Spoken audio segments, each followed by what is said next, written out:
आप मस्जिदों में जाके कब तक जय श्री राम के नारे लगाओगे? क्या मस्जिदों में जाके आपके भगवान बैठ गए हैं? आप जाके देखो, खुद के मंदिर जीर्णोद्धार के लिए पड़े हैं, उनका तो जीर्णोद्धार हो नहीं रहा है। जाके नई मस्जिदों को खोदकर उनमें आप भगवान निकाल रहे हो। कल को बौद्ध उठकर उसको भी खोदकर उसके नीचे भी क्या कहते हैं बौद्ध स्तूप निकाल देंगे, फिर क्या करोगे? कल को पूरी की पूरी नारियां उठकर आ जाएं और ये कहें साहब पुरुषों ने हमें जलाया था, जैसे कि ये कहते हैं ना कि मुगलों ने ये तोड़ा है, मुगलों ने ऐसा किया है, तो सारी नारियां आके कहें यार हमें तो उस समय पतिव्रता के नाते हमें जला दिया जाता था, तो अब मर्दों को जलाया जाएगा, हमें भी न्याय चाहिए। अरे भूखे पेटों को देशभक्ति सिखाने वालों, भूख इंसान को गद्दार बना देती है, गद्दार बना देती है। तो वो वक्त मत लाओ कि लोग बागी हो जाएं। जब जब देश में हिंदू मुस्लिम दंगे होंगे, फायदा पूरा पूरा बीजेपी को पहुंचेगा। इसी पिच पर ये शुरू से खिला रहे हैं आपको और लोग खेल रहे हैं। हिंदू मुस्लिम का क्या एंगल है? नहीं, हिंदू मुस्लिम का एंगल क्यों नहीं है? संभल के अंदर आप जा रहे हैं, मस्जिद का सर्वे करा रहे हैं, एक बार नहीं दो बार उसका सर्वे करा रहे हैं। इसके पीछे कारण क्या है? एक ही दिन में आप देश के अंदर तमाम केस पड़े हैं, उन पर न्याय नहीं दे पाते, लेकिन सर्वे के लिए आप पीछे पड़ जाते हैं। तो इसके पीछे कोई बड़ा खेल है। जैसे कि लगातार की बातें लोग उठा रहे हैं, लेकिन उन की बातों को दबाने के लिए सारा काम चल रहा है। कोर्ट का फैसला था ना सर सर्वे का, देखिए। नहीं तो अगर आप कोर्ट की बात करेंगे तो फिर मैं सुप्रीम कोर्ट के वर्शिप एक्ट 1991 की बात करूंगा। वहां पर भी यह बात रखी गई थी कि किसी भी तरीके से किसी भी ऐसे धार्मिक स्थल को ना छेड़ा जाए जो अपनी आजादी के पहले यथावत स्थिति में था, उसको वैसा ही रहने दिया जाए। तो ये भी सुप्रीम कोर्ट के फैसले का इस बात की पता नहीं थी, जो डिस्ट्रिक्ट मजिस्ट्रेट थे इनको पता नहीं था कि इस बात क्यों नहीं पता होगा? तो पढ़े लिखे लोग हैं, दे दिया उन्होंने कि सर्वे करी जाइए ना, तो संघ के लोग होंगे ना। क्या एक बात बताइए, आरएसएस के विंग के लोग कहां नहीं हो सकते? जब राष्ट्रीय मुस्लिम मंच में हो सकते हैं तो जज भी हो सकते हैं, एडवोकेट भी हो सकते हैं, पुलिस वाले भी हो सकते हैं। आपको सीएनआरसी का दौर याद होगा, हिंदू मुस्लिम यहां भी कराया था सीएनआरसी के दौरान, तो आप देखेंगे कई सारे पुलिस वालों के बैच नहीं थे। ऐसे ही तमाम लोग पुलिस की वर्दी में हो या फिर क्या कहते हैं मुसलमानों की टोपी लगाकर आ जाएं, ये आरएसएस के ही लोग होते हैं जो आते हैं और दंगों को प्रमोट करते हैं, बढ़ावा देते हैं, जिससे कि भाजपा को इससे फायदा मिले। आप देखिए बाबा बागेश्वर हो चाहे प्रदीप मिश्रा हो, इनको भी उसी लाइन में लगा दिया है। क्या देश के अंदर आज भी दलित को उसका न्याय मिल रहा है? नहीं मिल रहा। आज भी जहां पर अशिक्षा है वहां पर घोड़ी चढ़ने पर प्रतिबंध है। यह सच्चाई है देश की। इस मूलभूत बात को कोई नहीं उठा रहा है। देश की आर्थिक स्थिति कहां जा रही है? वहां देखिए हंगर इंडेक्स में भारत कहां पड़ा हुआ है। देश का लगातार रुपया गिर रहा है, लेकिन नहीं, इससे कोई फर्क नहीं पड़ता क्योंकि हिंदू खतरे में है। हिंदू खतरे में है, जीएसटी लगा दो। हिंदू खतरे में एसजीएसटी लगा दो। हिंदू खतरे में है, तेल महंगा कर दो। हिंदू खतरे में है, जमीनें महंगी कर दो। हिंदू खतरे में अडानी को सारी सरकारी कंपनियां सौंप दो। हिंदू खतरे में है, इसलिए सबको हिंदू बना दो। ये कब तक चलेगा देश में? महंगाई की बात कोई नहीं करेगा, किसान की बात कोई नहीं करेगा। किसान का सोयाबीन 6,000 रुपए बेचने की बात थी, किसान का गेहूं 3,000 रुपए बेचने की बात थी। कहां हुई किसान की आय दुगनी? जो तथ्य रखे उन्होंने कहा जो बाबरनामा है उसमें लिखा हुआ साफ साफ कि यहाँ हरिहर मंदिर था पहले। इससे पहले पुष्यमित्र शुंग ने तोड़कर बौद्ध स्तूप सारे तोड़कर क्या कहते हैं राम मंदिर और कृष्ण मंदिर स्थापित करे हैं। इसके पहले और चले आओ तो मोहनजोदड़ो हड़प्पा संस्कृतियां थी, उनको ले आइए। आप लोगों को घोड़े पर घुमाइए, आप लोगों को नंगा घुमाइए, क्या दिक्कत है? राम राज्य की स्थापना ऐसे ही तो होगी। मंदिर बनेंगे, भिखारी बाहर बैठेंगे, तो ये भिखारी किसके होंगे? मतलब मंदिरों से भिखारी पैदा होते हैं। क्यों नहीं होंगे? मैंने आपको एक बात पहले भी कही है, जब मेरा स्टेटमेंट पहले भी वही था, आज भी वही है कि देश में राम मंदिर की जगह अगर हॉस्पिटल बनता तो लोग हॉस्पिटल में जाते। अगर आप बीमार पड़ेंगे तो आप हॉस्पिटल में जाएंगे, मंदिर में नहीं जाएंगे। तो देश को अस्पताल और शिक्षा के केंद्रों की जरूरत है। गड़े मुर्दे उखाड़ने का क्या मकसद है?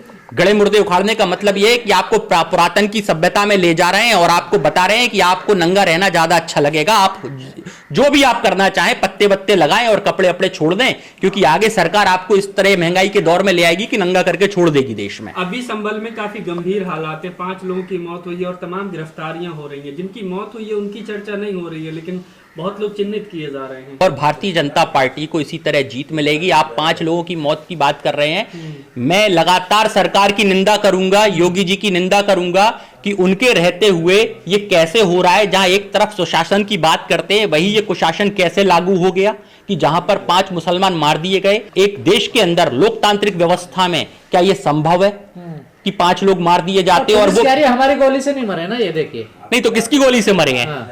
आपस में मरे हैं। आपस में क्यों लड़े हैं वो? ये कैसे हो सकता है कि पुलिस की गोली से ना मरे हो?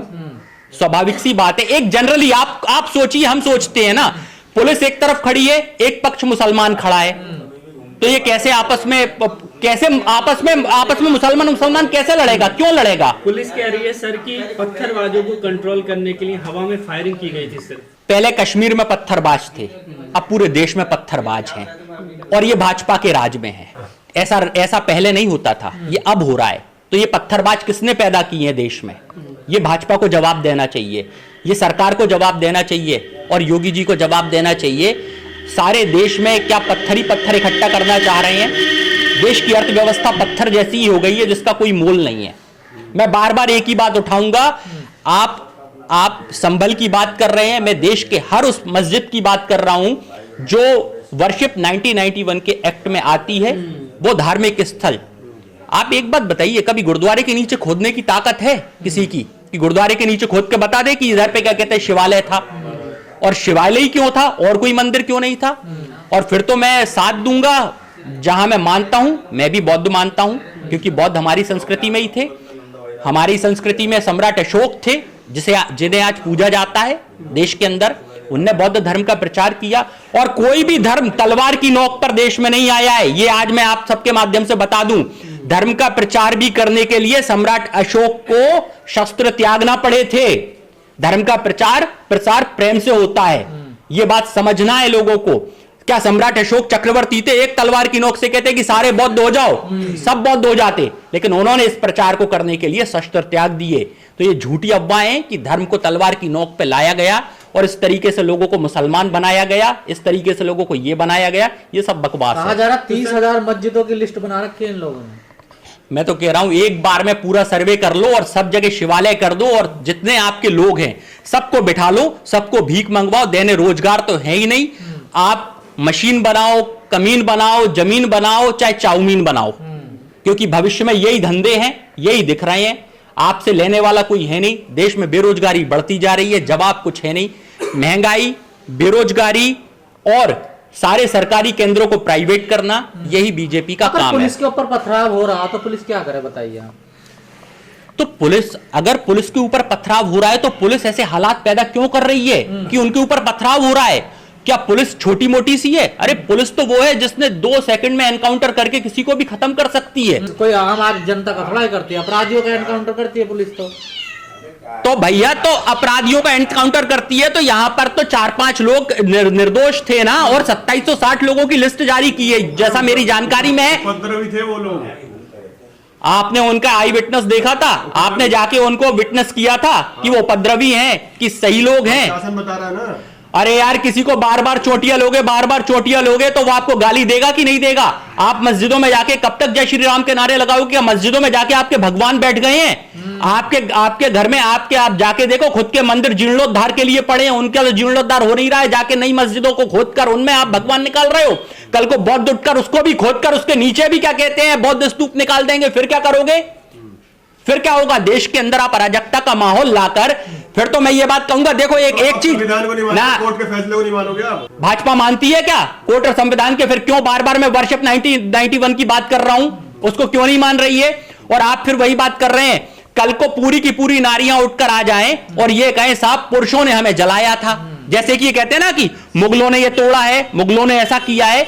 तो भाई एक बात बताओ, तो हम न्याय ले रहे हैं, अब सत्ता में आए हिंदू, तो सारी नारियां आके कहें यार हमें तो उस समय पतिव्रता के नाते हमें जला दिया जाता था, तो अब मर्दों को जलाया जाएगा, हमें भी न्याय चाहिए। मैं कहता हूं महिलाओं को ये आवाज उठानी चाहिए। पांडे जी, मोहन भागवत ऐसे समय पे ये कह रहे हैं कि हर मस्जिद के नीचे कोई मंदिर ना ढूंढे, वहां पर कोई त्रिशूल ना ढूंढे।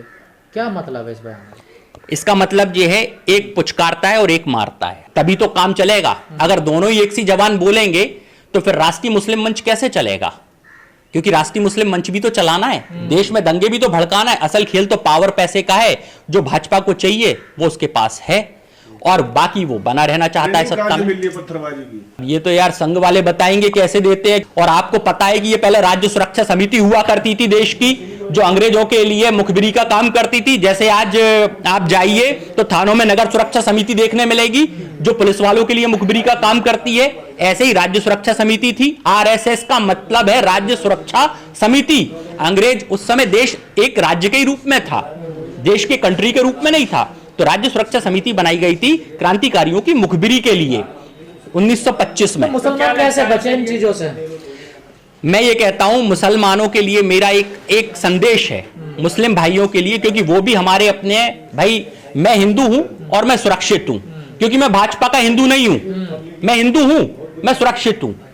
लेकिन बात अब इतनी सी आ रही है यहां पे ले देके, मुस्लिम भाइयों को धैर्य बनाएं, लीगली चीजों पर काम करें और वक्त का इंतजार करें, क्योंकि वक्त की खूबसूरती यह है कि वो बदलता जरूर है और वो एक दिन बदलेगा। हमेशा एक सा वक्त नहीं रहेगा, आपका भी वक्त आएगा और जब वक्त आएगा तब जवाब दिया जाएगा। 50 हो जाएंगे तो हमारी बेटियों को घर से खींच के ले जाएंगे।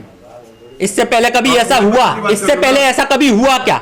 मुझे एक आध घटना बताओ, ऐसा पहले हुआ? अरे भाई, गाय की बात करते हो, गाय तक की तो आप गाय को बचा नहीं पा रहे हो, बात हिंदुओं की कर रहे हो। ये फिजूल की बात है। यहां पर मैं एक नारा दूंगा कि अगर वो पत्थरबाजी हुई है तो चाह तनमन को गुनाहगार बना देती है, बाग के बाग को बीमार बना देती है। अरे भूखे पेटों को देशभक्ति सिखाने वालों, भूख इंसान को गद्दार बना देती है, गद्दार बना देती है। तो वो वक्त मत लाओ कि लोग बागी हो जाएं, और ये दौर वही चल रहा है कि लोग बागी हो रहे हैं। लोगों को रोजगार देने हैं नहीं, तो अन्य मुद्दों में उलझाकर उनका दिमाग डाइवर्ट किया जा रहा है। नहीं, कोई भी घटना भारत के अंदर अचानक नहीं घट रही है। 2014 के बाद से सारी घटनाएं मेरे हिसाब से सुनियोजित हो रही हैं। और जो घटना आप ये देखिए, इस घटना से लाभ किसको पहुंच रहा है? इस घटना से लाभ पूरा बीजेपी को पहुंच रहा है। 20% मुसलमानों के नाम से 80% हिंदुओं को, चाहे वो जाति किसी भी जाति के, उन्हें एक करने का जो समरसता अभियान था भाजपा का, वो पूरा हुआ नहीं। 2 विंग चलते हैं आरएसएस के, एक तो आरएसएस का संघ है और दूसरा है राष्ट्रीय मुस्लिम मंच, जहां पर कई मौलाना, कई सारे मुसलमानों को आपने देखा हो कि न्यूज में भी बिठाल देते हैं, कबूतर खाना बना देते हैं, लड़ाते हैं आपस में और हिंदू मुस्लिम के दंगे कराते हैं।